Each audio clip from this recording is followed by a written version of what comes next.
haven't talked a lot about the midterms, okay? And because I don't know what the fuck to say. I don't know what the fuck to say. I don't know what the fuck to say. I am fed up with America generally and elections. I really am. I still very much. I'm still trying to get over the 2000 election.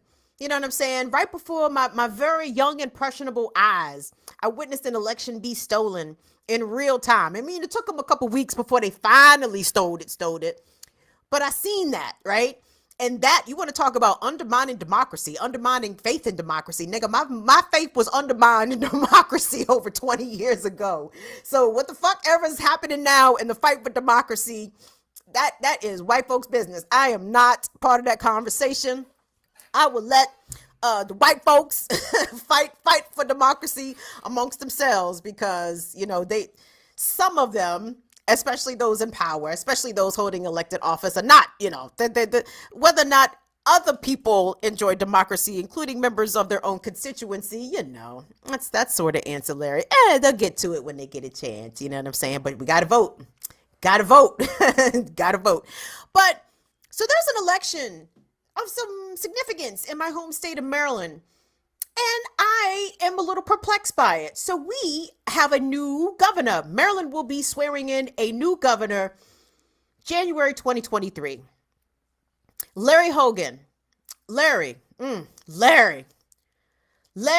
is Larry? Larry is a saltine. He's a Graham. He is a club. He's an oyster.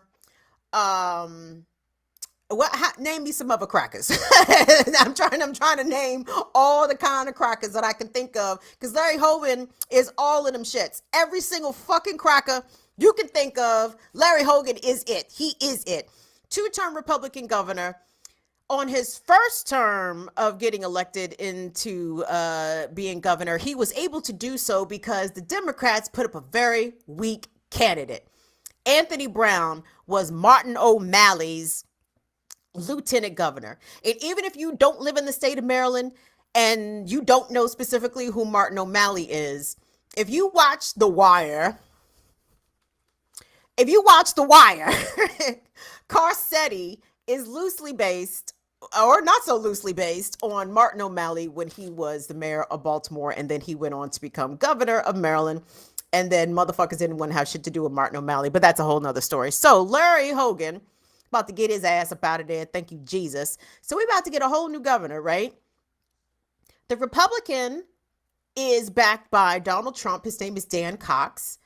He's a state delegate or state senator representing, I won't say rural, but Frederick County and Carroll County, not necessarily in either the DC or Baltimore metropolitan areas. It's a slight bit removed, right? So his constituency is not Central Maryland. So, and the Democrat is Wes Moore, okay? And I'm still trying to figure out who the fuck Wes Moore is, okay? Because Wes Moore has never held elected office in the state of Maryland. Wes Moore is an author. He is an acolyte of Oprah. He defeated several other career politicians in this state, and not saying that he should not have defeated them with zero political experience. I just find it really strange, because that doesn't usually happen, okay? That doesn't usually happen. Maryland is a state that insists on making motherfuckers wait they turn. Like, seriously, right? So for him, having held nothing, like he ain't been nobody's county executive. He ain't sat on nobody's city council. He ain't been nobody's mayor. I mean, literally no elected office experience whatsoever. He is former military, red flag, and he used to head up a nonprofit, a quote unquote anti-poverty nonprofit, which I'm still trying to unpack. Justine Barron. I'm glad to see Justine in here. Justine, there was even some questions about, was Wesley really from West Baltimore, as he claimed. It was just something funny going on, something very funny. So Wes Moore is the front runner for this race, okay? Wes Moore is leading his Republican opponent by double digits. He has out fundraised him money-wise, 10-1, running away with the race. So how come Wes Moore don't want to debate this man? Let's put up that Washington Post piece there, Will. So, as you see, did my phone just fucking die?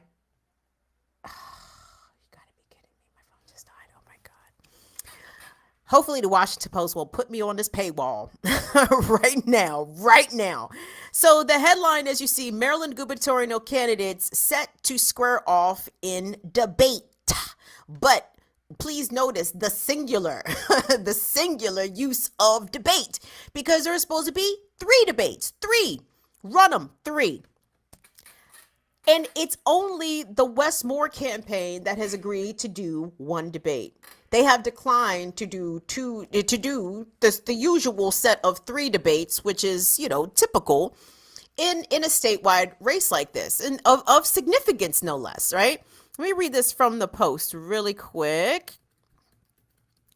I'm really tired of seeing ads on newspaper articles. I digress. Maryland gubernatorial candidates Wes Moore and Dan Cox will face off against each other in a gubernatorial debate next month, offering voters why are they doing so nice? A first live glimpse of their sharp political differences. The debate, which is slated for October 12th, will be hosted by Maryland Public Television, MPT. It is the first debate that both candidates have agreed to participate in. Cox has repeatedly criticized Moore in recent weeks, arguing that he has refused other invitations. Moore turned down a request to participate in a forum on September 27th, which is today, at Morgan State University. Alyssa Mason, the scheduling director for the Moore campaign, told the Morgan State University spokesman, which is the college newspaper, that, quote, that we have a responsibility not to promote or elevate the dangerous views of our opponent. Mason said that Moore would debate Cox at the appropriate time and forum, okay, which is apparently going to be this 1 debate hosted by Maryland Public Television. Fox 5 here in D.C. Had a gubernatorial debate, at least they were gonna, but they asked Wes Moore, and Wes Moore said nah. Wes Moore said nah. And here's my question. It's so wild to hear Democrats, specifically national Democrats, rant and rave and pull their hair out and scream and fall on the floor and cry about the death of democracy. And, I'm not saying that Wes Moore refusing to debate this man is emblematic of democracy dying, whatever the fuck that means. But it's coming off as a little soft to me. You coming off as a little scared, Wesley. You coming off as a little scared. And I'm confused, really, truly confused, because Dan Cox is not a bright bulb. And I'm about to give y'all 2 minutes of Dan Cox just to kind of prove my point. Dan Cox made an appearance on Fox 5's Good Day DC. And anyway, don't judge too harshly for the Fox 5, because everything is a madness here in DC. Everybody's local news is flawed. But Fox 5 has a lot of smiley black women on there, so I'd like to support Fox 5. But anywho, you about to see Steve and Marissa, Steve Shenevy and Marissa Mitchell. Shout out to Steve Shenevy and Marissa Mitchell. Talk to Dan Cox, or rather, Dan Cox is about to talk all over them for 2 straight minutes. And mind you, let me preface this by reminding you that Wes Moore does not want to debate this dummy. Let's take a look. Dan was kind enough to join us as well. Good to see you this morning. Good morning. Morning. Good morning, Steve and Marissa. We were very blessed and honored to restore freedom to the Free State as our campaign motto, and we won in a landslide. We won 22 points on election night, and early voting we won. We were up by 13 points, and now it looks like it was secured at about 9 points up. So that is a message from the people of Maryland that we want our streets back. We want safe streets. One of the things that separates me from my opponent very clearly in our campaign policies and positions is that my opponent is out there saying that he wants to indict the police systems Whereas I am going to back the blue and say we're going to restore law and order to our streets. We can do that. We're smart people. We're loving people. We can make sure that we stop the carjackings and murders every day. And I'm working very hard to do that while we also empower parents, once again, to be back in charge of their education. You know, you talked about the victory that you're able to pull out in the primary.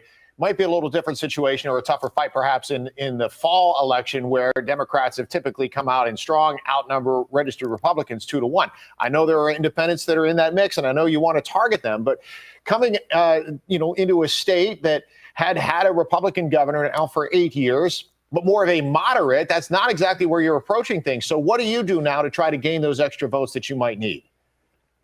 Well, thank you. I think it is moderate to have parents back in charge of their children's education instead of having this pre-K through third transgender indoctrination and CRT indoctrination. That's not education. We need to make sure that our schools are safe, once again, that children can go to school without feeling like they're going to be shot up.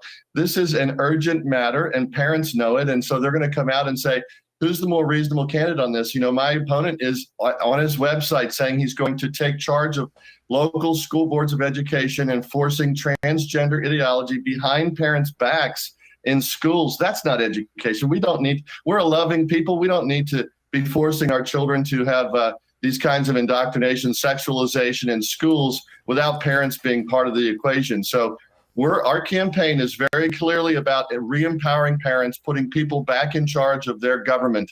And once again, never again letting our government overreach and trample on those rights, including, by the way, the vaccine passport. That's going to be gone on day one on my watch. All righty. Very lovely there, Dan Cox. We're loving people. We just hate the gays and the blacks. We don't want to hear anything about anything that besmirches the pristineness of American white history. It's just fine. Just leave it alone. So, but do y'all understand my confusion now? Do you understand? How come Wes Moore don't want to debate this man? And I guess if you running the score up, right? If you ahead by 20 basically, and head by many millions or several hundred thousands of dollars in fundraising, I guess there is no point to kick that door open and give Dan Cox a little bit of sunshine. But as you see, that no amount of light is going to illuminate that dim-witted son bitch right there, right? So if anything, Wes Moore, I would think, should debate him 3 times just to make him look extra silly and extra dumb. But I feel as though Wesley must be afraid. And that gives me a little bit of pause. Because this man is former military, right? And that's one of the things that he ran on. Red flag, red flag. And he just is reminding me, he's giving me big Barack Obama energy. He's giving me good, shiny, exceptional Negro with a stunning black wife by his side. He's giving me that kind of energy. And I feel like, I'm like, wait a second. I've seen this operation run before. Fool me once, shame on me. But no, they ain't gonna fool me twice. Not gonna fool me twice. But here's the thing, I'm gonna end up getting fooled anyway. Because regardless, even if I go and vote for governor or don't go and vote for governor, Wes Moore is about to be the next governor of Maryland. And why? Why? Now, who said something in the chat that Wes Moore better sign some quality shit? I was looking at his website. One of the things he had up there, and he talked about transportation. I mean, anyway, he has his little platform laid out, etc. And here's the thing about Maryland, y'all. Maryland relies so heavily from an economic perspective on the federal government, right? So there's not an insignificant amount of Marylanders who work either directly for the government or in a contractor position or whatever. So Maryland's economy doesn't usually go down, right? Like, you have to be a fucking dolt to get elected governor and fuck up the economy in Maryland. Maryland got money pouring out of it, okay? In addition to the casinos, oh nigga, Maryland is swimming in cash. Like, you have to be intentionally trying to fuck this up. You have to be intentionally trying to run this truck off the road to be a bad governor in Maryland, right? But you can get some ideological shit done. You can get some infrastructure shit done. Larry Hogan intentionally vetoed a critical crucial transportation project in Baltimore City called the Red Line that had gotten federal approval. The federal dollars was there. Larry Hogan just showed his junior Klansman ass, pardon me, senior vice president of Klan operations ass, and vetoed the shit. Now, could Wes Moore get into the governor's office and approve such a thing to significantly make a transportation improvement that Baltimore City desperately needs? Sure. Will he? I hope so. And just because he is Oprah's homeboy and he's from the military, I don't know. I feel like this guy is going to be a player to watch, but maybe not in a good way. I feel as though he's about to get elected 2022. Hey, 2028? They might be looking to this guy to be running for president. Maybe even sooner than that. They might try to pick him up in 2024. Maybe that's why he was able to clear out the field of Democratic candidates and pick up some, what I thought were unusual endorsements, considering he's a novice, right? Considering he is a political neophyte. This dude ain't never been elected. I mean, I don't know if this nigga got elected to his student council. Like, I don't know.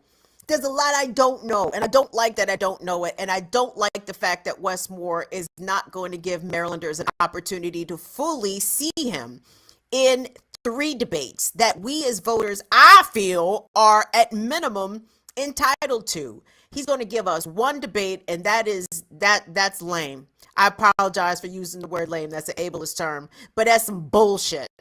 As a Maryland voter, I want more. I expect more. If this motherfucker's so whip smart, then how come he don't want to debate the big dummy? Huh? Scared. That's all I can say. Great Booker weeps. That Shirley, Wes Moore is coming to take Cory Booker's spot, okay? Wes Moore said, I got next on that presidential ticket. I got Oprah, bitch. Cory, who the fuck you got? Rosario, do better. You gotta do better. Anywho, so there's that. That's the Maryland. That's my 2 cents. And I don't really know if y'all going to get an additional 2 cents out of me on this Maryland governor's race. Because again, some shit ain't looking right in the light. Wes Moore is Obama 2.0, and I don't like that.